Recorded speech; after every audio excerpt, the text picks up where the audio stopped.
తపస్కాల ధ్యానమాలిక 5వ రోజు సోమవారము ధ్యానాంశము యేసు ఒలివేతుతోపులో పొందిన వ్యాకులము.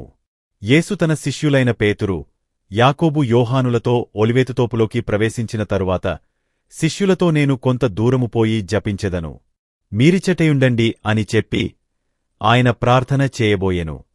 ఆ తరువాత ఆయన శిష్యులతో, నా ఆత్మ మరణమగునంత దున్హకములో యున్నది, మీరిక్కడ నిలచి నాతో జాగరించుకొని శోధనలో పడకుండా జపము చేయండి అని చెప్పి తానుపోయి కన్నీరుమున్నీరుగా ప్రార్థింపమొదలెడెను. ఆయన మోకాళ్ళుని ముఖము నేలంట సాగలపడి, ఓ పితా, సాధ్యమగునెడల ఈ పాత్రము నా నుండి తొలగునుగాక, అయినను నేను చిత్తగించినది కాదు, నీవు చిత్తగించినట్లే జరుగునుగాక యనిరి. అప్పుడు జేసువు మరణవేదనలో పడి, సాధ్యమైన పక్షమున ఆ గడియ తన నుండి తొలగిపోవలయునని బహుకాలము జపము చేయుచుండెను. ఆయన నుండి చెమట రక్తబిందువులుగా కారుచున్నది. జేసువు జపము చాలించి లేచి తన శిష్యుల యొద్దకు వచ్చి వారలు నిద్రించుట చూచి పేతురునితో, సిమోనుడా, నిద్రించుచున్నావా? ఒక్క గంటసేపు నాతో మేలుకొని యుండలేకపోతివా? మీరు శోధనలో ప్రవేశింపక జాగరించుకొని జపము చేయండి. మనస్సు చురుకు కలదే కాని దేహము బలహీనమైనది. మన రక్షకుడింత దున్హకము అనుభవించుటకు కారణమేమి? కొంచెము సేపటిలో పొందబోవు పాటులన్నిటినీ ఆయన దివ్యజ్ఞానము చేత ఆయన తెలుసుకొని మిక్కిలి బాధపడుచున్నాడు. తనచేత అనేకములైన ఉపకారములు పొందిన యూదా యొక్క ద్రోహబుద్ధిని వాడు పట్టి ఇవ్వబోవు సంఘటనను బాదులు తన్ను వెదకి పట్టుకొని రాతిస్తంభమునకు బంధించి నిర్దాక్షిణ్యముగు చెలకోలలతో కొట్టుటయు, ముళ్లకిరీటము తన తలమీద అది పట్టికొట్టుటయు, తాను శిలువమీద ఘోరమైన మరణము పొందుటయు యేసు దైవ స్వభావముచే ముందుగా తెలుసుకొని ఆయన మానవతరిగాయున్న మనుష్య స్వభావములో సహింపలేక భయపడి ప్రభు క్రీస్తు ఆత్మ దున్హకపడుచున్నది. యేసు వాస్తవానికి సర్వశక్తివంతుడు కాబట్టి ఆయనకిష్టములేని ఎడల ఎవరునూ ఎలాంటి బాధలను ఆయనకు చేయజాలరు. అయినను ఆయన ఇష్టపూర్తిగా మనలను మన కొరకే ఈ రక్షించుటకు కఠినమైన శిలువ మరణమును అనుభవించుటకు ఇష్టపడినారు.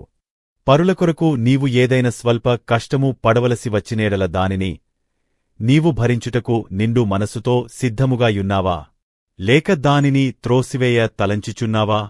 యేసుప్రభు నీ కొరకు ఇన్ని అవమానములు, నిందలు, బాధలు పడుటకు చిత్తగించియుండగా నీవు పరుల కొరకు కొద్ది కష్టమైన భరించలేవా? పరులకోసము కష్టపడుటలోనే మన యేసు చెప్పిన ముఖ్యమైన ఆజ్ఞ అనగియున్నది. అదే సోదర ప్రేమ. నీవలే నీ పొరుగు వానిని ప్రేమించమని క్రీస్తు చెప్పియున్నారు. కాన నిజమైన సోదర ప్రేమ అందులోనే అనగియున్నది. తోపులో యేసు తన మరణవేదనను గురించి బాధపత్తున్న సమయముననే యూదా యేసుని విడిచిపోయి తన ఇంటిలో ఒంటరిగా తాను కన్న కలలన్నీ వమ్మైపోయినవని దోహకాకాంత్రుడై చింతించుచుండగా సైతాను వానిలో ప్రవేశించి యేసును యూదులకు పట్టియిచ్చటకు నిశ్చయించుకొనుట జరిగిపోయెను. యేసు బాధకు మరొక కారణము కూడయున్నది. తాను నమ్మిన తనకు ముఖ్యుడైన పేతురు కూడా తనని ఎరుగనని చెప్పబోవుచున్నాడు. ఆ విషయము పేతురుతో, నీవు కోడికుయక మునుపు నన్నెరుగనని ముమ్మారు బొంకెదవన్నారు. ఇవన్నిటినీ ఊహించుకొని యేస్పడే బాధ వర్ణనాతీతము. యేసు రెండవ పర్యాయము పోయి ఈ విధముగా ప్రార్థించసాగారు. ఓ నా పితా, నేని పాత్రమును త్రాగెనను తప్ప అది తొలగిపోవుట సాధ్యము కాని పక్షమున మీ చిత్తము నెరవేరును గాక యని ప్రార్థించారు. అంతటా మరల తిరిగివచ్చి శిష్యులు నిదిరించుట చూచెను.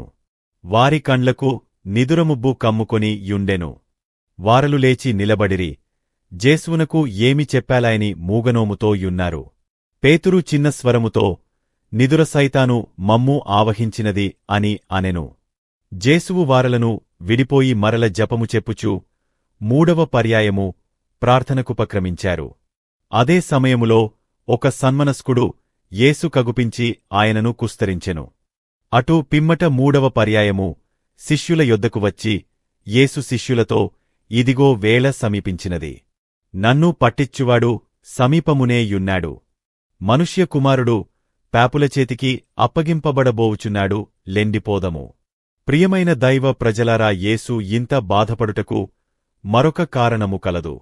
అదేమనగా యేసు సకల మానవుల కొరకు అనగా మన కొరకు ఆయన రక్తమునే ధారబోయపోవుచున్నారు. అందరికీ తన రక్తఫలములు అందజేయవలయునని ఆయన కోరిక అయ్యున్నది. కాని అనేకులు తమ పాపములచేత ఆ దివ్య రక్తఫలములు పొందుటకు అప్రాప్తులై నరకములో పడుదురుని కూడా యేసువు గ్రహించియున్నారు. ఆయన ఎన్ని బాధలు పడినను ఆయన బాధలన్నీయు అనేకులు వ్యర్థము చేయుచున్నారని గ్రహించి బాధపడజొచ్చిరి. అందువలన యేసు అధిక దుఃఖము అన్నిటికన్నా ఎక్కువగా పొందిరి. ఆ విధముగా యేసు పడిన బాధలను మనము తృణీకరించకూడదు. ఇప్పుడు నీవు తపస్సు చేయని పక్షమున ఆ వెలలేని దివ్య రక్తఫలములకు నీవు అప్రాప్తుడయ్యెదవు. కాన పాపమును విసర్జించి దివ్యరక్తఫలములందు భాగస్థుడయ్యే దానికి ప్రయత్నించుము. ఇదే అనుకూల సమయమ్మ నరకములో పడబోవు దుష్టులను జూచి యేసు ఎంత బాధ చెందారో నీవుకుడు వాళ్లలో ఒకడిగా ఉండకోరెదవా? వలదు, ఈ దినమునే ఒక నిర్ణయము తీసుకొమ్ము. నీ పాపములకు పశ్చాత్తాపము చెంది ప్రాయశ్చిత్తము చేసి పరివర్తన చెంది నూతన జీవితము ప్రసాదించు క్రీస్తు బాటలో నడువుము. ఆయన ఆజ్ఞలు పాటించుము. అటు తరువాత యేసు తన శిష్యులతో నా ఆత్మయందు కలిగిన దోహకము నాకుమరణము రప్పింప జాలనంతగా ఉన్నదని చెప్పెను. యేసు ఈ మాటలు చెప్పుటలో ఒక ఉద్దేశ్యమున్నది. అదేమనగా మానవులమైన మనము దున్హకములో యున్నప్పుడు మన దున్హకము బాధలు ఇతరులకు అనగా తోటివారికి చెప్పి వారల నుండి ఊరటను ఆశిస్తాము. అట్లే యేసు తన దోహకమును అపోస్తులులైన తన శిష్యులకెరిగించెను. వారలు ఊరడించారా లేదు, సైతాను వలలో జిక్కి తమచెంత బాధపడుచున్న యేసును వదలి హాయిగా ఏ విధమైన చీకుచింత లేకుండా నిద్రించుచున్నారు.